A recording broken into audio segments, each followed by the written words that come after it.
Video viral air sumur diduga mengandung minyak tanah di Sumeneb, ini penjelasan Dinas ESDM.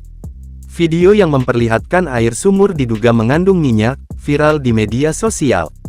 Video tersebut diambil di Desa Batang-Batang Laok, Kecamatan Batang-Batang, Kabupaten Sumeneb, Jawa Timur pada Sabtu tanggal 31 Agustus tahun 2024 sore.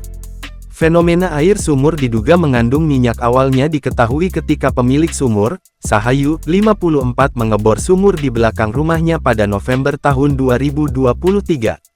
Diberitakan Kompas.com, Kepala Subbagian Hubungan Masyarakat Polres Sumeneb AKP Widiarti mengatakan, ketika mencapai kedalaman 65 meter, air yang keluar tampak kecil sehingga proses pengeboran dihentikan. Namun, akhir Agustus tahun 2024, Sahayu mencoba mengecek kembali hasil pengeboran tersebut. Ia terkejut saat menemukan air di dalam sumur dengan kedalaman kurang lebih 3 meter. Ia pun mencoba mengambilnya dengan botol.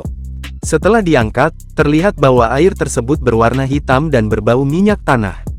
Sahayu bahkan mencoba untuk membakar air tersebut menggunakan korek api. Hasilnya, air yang diduga bercampur minyak tanah itu ternyata terbakar. Sementara itu, Kepala Bagian Perekonomian dan Sumber Daya Alam SDA, Sekretariat Daerah Kabupaten Sumeneb, Dadang Dedi Iskandar, mengatakan tim ESDM Provinsi Jawa Timur SKK Migas sudah melakukan survei. Mereka didampingi perwakilan Pemkab Sumeneb bidang perekonomian dan SDA. Survei itu menggunakan alat pendeteksi dan membawa sampel air yang diduga mengandung minyak. Sementara tidak terdapat kandungan H2O, hanya kandungan gas metan itu pun sangat kecil, ujar Dadang, Selasa tanggal 3 September tahun 2024. Ia menjelaskan, kendati tak ditemukan kandungan berbahaya di dalam air, pihaknya tetap membatasi aktivitas warga di sekitar lokasi sumur.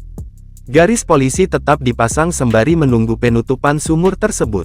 Hal itu bertujuan mencegah warga bermain api di sekitar lokasi.